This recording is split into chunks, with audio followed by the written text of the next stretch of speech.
Hello, good morning, ohayo gozaimasu. Dito pa rin po tayo sa land of the rising snow. Nag-iikot-ikot, samahan niyo muna ako kasi meron akong binili sa big camera. Actually, isang kable lang naman. Pero pag tayo pumunta dito sa Tokyo, kahit saan po tayo pumupunta, bumibili po tayo ng maliit na bagay sa big camera. Snow pa rin. So, umuusok. Anyway, kahapon po sinubukan ko mag-live Kaya lang, hindi po tayo nagtagumpay sa YouTube. Mas malakas pa rin yung data kaysa dun sa Wi-Fi. Hindi ko alam pagka in-speed test mo yung sa hotel, mabilis naman. Pero pag nag-live ayaw na. Mukhang merong ibang ginagawa yung Wi-Fi kaya hindi tayo makapag-live. Anyway, let's talk while I'm walking, going back to the hotel. Usap lang tayo ng bahagya. Kasi actually, ilang araw na nakakalipas, yung nag-live po si Hey Darian. Tungkol po, ito yung time na naban po si Maharlika at si Sas at saka ako po. Nag-comment po siya. Alam nyo, itong si Richard, alam naman po natin, sausaw suka yan. Alam nyo kung bakit?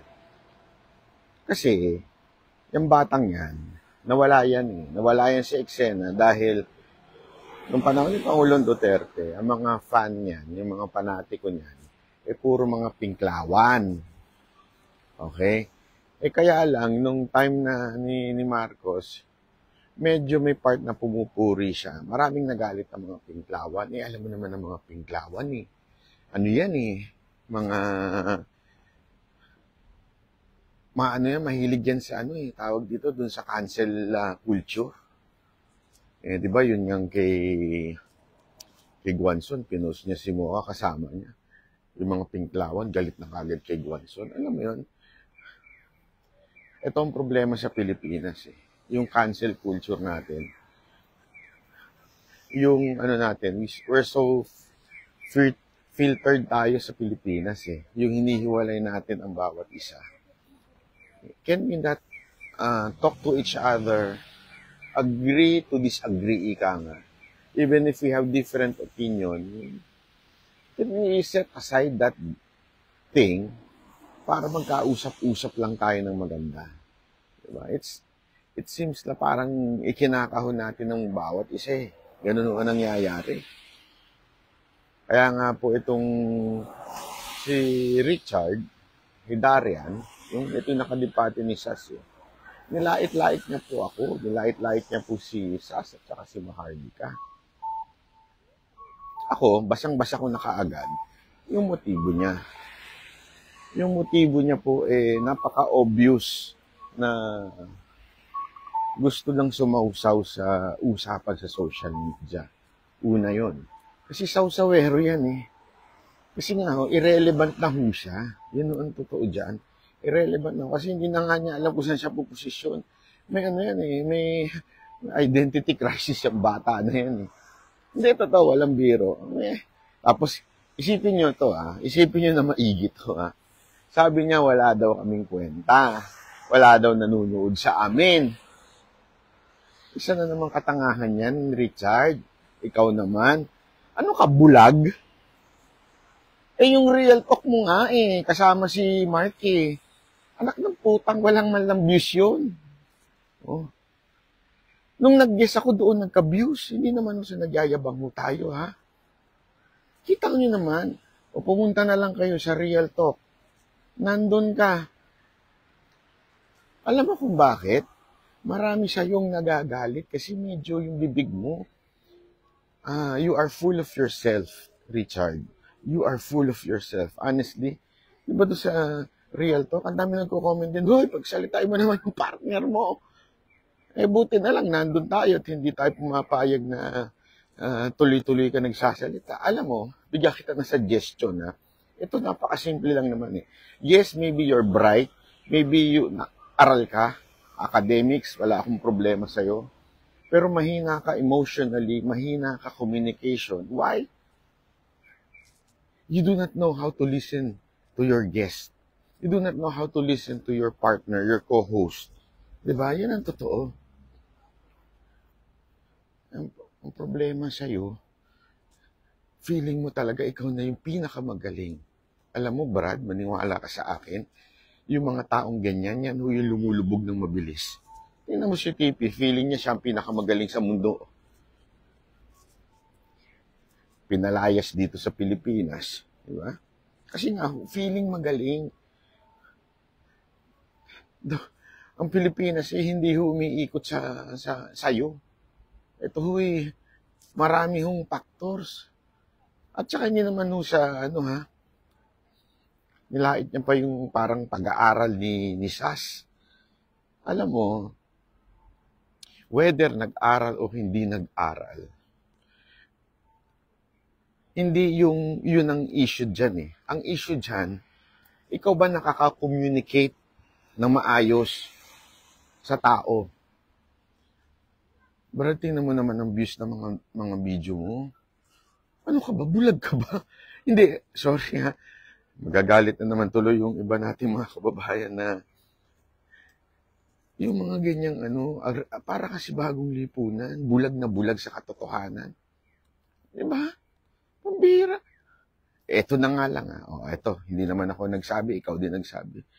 Yung nanay mo nga, sabi mo, nood na nood sa Banat by Life. And I appreciate that. At hindi ko yun pinagyabang sa'yo noon. Hindi ako ikaw kasi boring ka, kaya hindi pinapanood ng nanay mo. Hindi ko sinabi sa'yo noon. Di ba? Pero sasabihin mo, malalait ka ng kapwa ngayon. For what? Para umangat ka. Para masabi natin na ikaw lang ang matalino, ikaw lang ang magaling. Anak ka ng wedding, oo. Baka paluin ka ng nanay mo, kuruting ka niya sa puwet. Wag ganun. Hindi tama yun. Yung mga kayabangan mong yan. Tapos medyo, kasi alam ko yung mga parinig niya, although hindi siya directly ma-attack, hindi niya pinapangalanan kung sino sa amin tatlo. Pero lagi siyang parinig. Alam mo, yan ang problema sa inyo. Puro kayo parinig, hindi kayo straight to the point. Ako straight to the point ako. Kasabihin ko sa'yo, Brad, maghanap ka ng ibang karir. Siguro gumawa ka ng libro. Siguro gumawa ka ng kung ano man. Matalino ka walang problema, sige. Maalam ka. Pero communication, vlogging, Brad, walang tatagal sa panonood sa'yo. Boring ka. Oo. Sige na, sabihin mo nang may talino ka lahat-lahat. Pero if you cannot communicate what you know, and you cannot convince or influence people, anong essence ng pagiging vlogger mo? Di sana teacher ka na lang. Doon ka, stick to that. Hindi ko naman sinabing bobo ka Matalino ka. Pero stick to teaching. Doon ka na lang. Huwag ka nang sumausaw sa vlogging. Diba? Wala Ano ka kahihiyang ka sa vlogging industry. Walang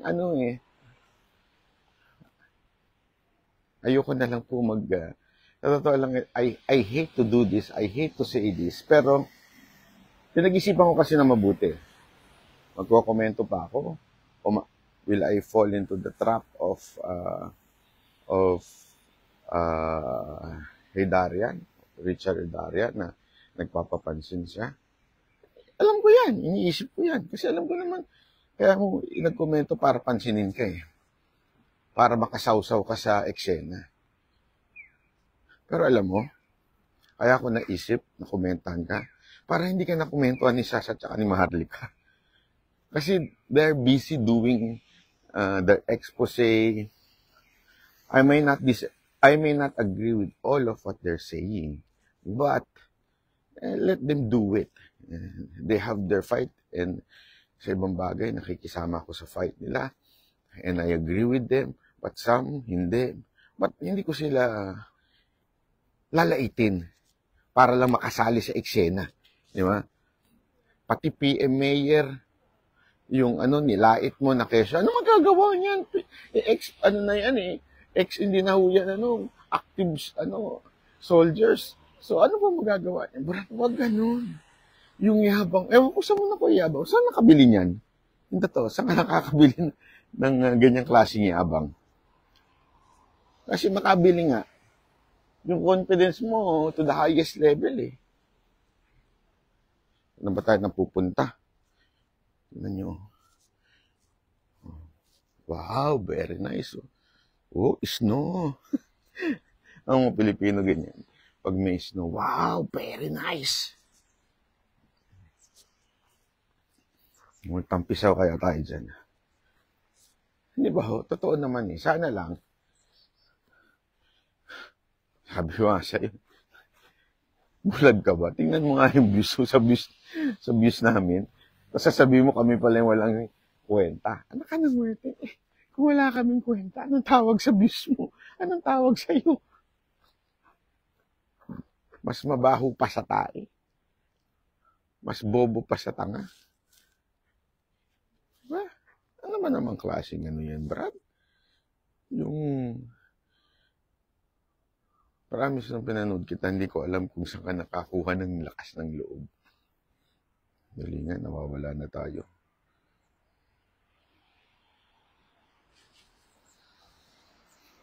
Dali lang ha. Ano tayo? Yan. Doon pala tayo. So, binabati ko po lahat ng mga kababayan nating nanonood. So, dinidiscuss po natin yung panlalait ni Richard na hindi ko alam kung Richard Herdarian yung professor na nagagaling, yung konyong nagagaling-galingan. Yung konyo ng lait ng kapwa. Para ka ng lait na halimbawa na pare manlait ako ng ikaw ba, pare malalait ako. Uy, matanda ka na. Hindi ko pa pwedeng gawin yun. Kasi baka mamaya, nilalait ko, mas mukha pa ako matanda. Di ba? Hindi pwede. Ikaw, pambira, oo.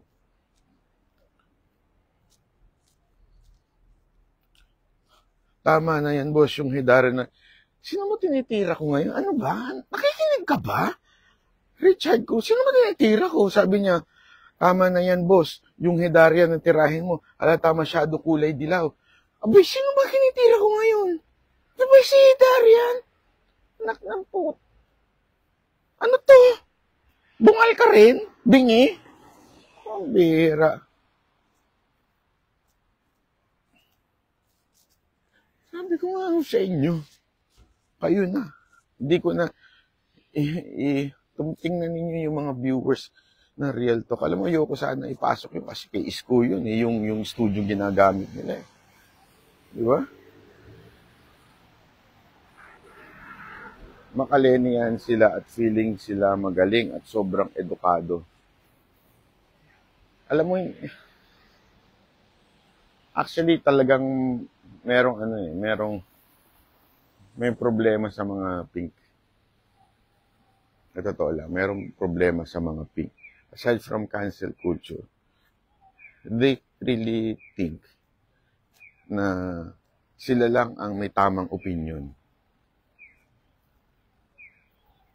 Tapos, okay sana yun eh. Yung ikaw lang sa tingin mo tamang opinion. Medyo matitiis ko pa eh. Pero yung maging bulag ka sa katotohanan, wow. That is something very mantakin mo, hindi. Yun na ultimong nanay mo nanonood. Sabi mo, lagi akong pinanonood, bukang bibig ako, tapos sasabihin mo, walang kwenta ako. Eh di walang kwenta pala nanay mo. Di ba? That's not good, Brad. Hindi ako, usap tayo ulit. Gusto mo gawa tayo ng live together ulit. Kasi hindi tama. Kasi pwede naman tayo pwede naman tayo magkasundo na, o sige, tama ka. Mali yung pananaw ko. O sige, mali ka, tama yung pananaw ko. Pwede naman tayo magkasundo ng ganung bagay. Pero yung malalait ka at sasabihin mo, wala namang kwenta yan. Ano ba, nakainom ka ba nun, Brad? Yung totoo, nakainom ka ba? Kasi hindi ko alam kung saan mo kinukuha yun. Anong pinaghuhugutan mo dun? Wala kang pinaghuhugutan dun. Anak ng weteng. Anong basis mo dun? Na walang kwenta yung... Huwag kang mainggit. Halatang inggit yan, Brad. Hindi maganda yan sa ano. Itanggalin mo yan sa katawan mo, yung inggit.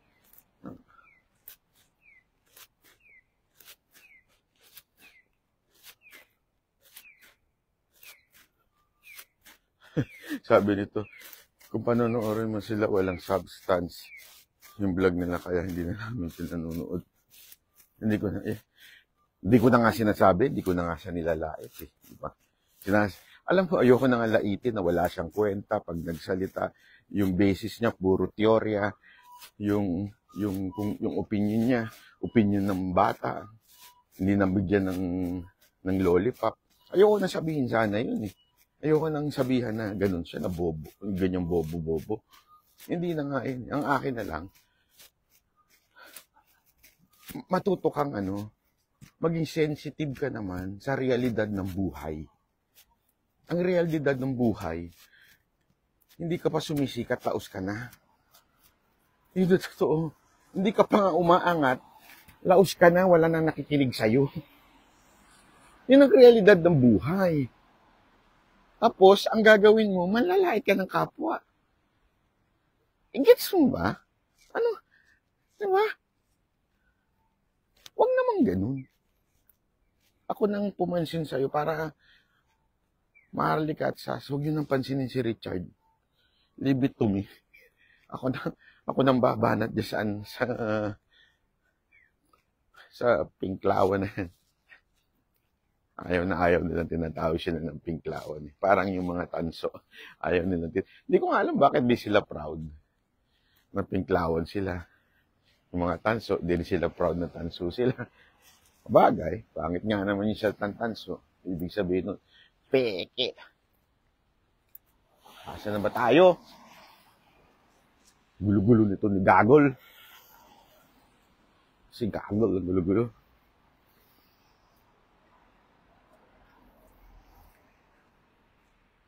Yung mga troll na humihirit siya, no? Walang kakwenta-kwentang mga komento. Bakit? Ahalikan mo. Pa. Mag-toothbrush ka, bro. Toothbrush.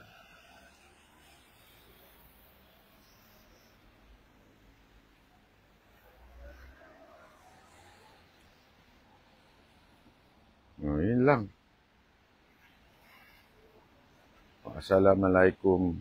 Alaikum salam. Watching from Bar, Maguindanao.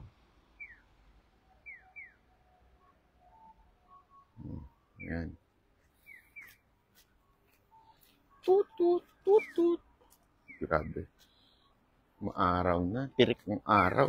Alas 12 dito, pero sobrang lamig ba?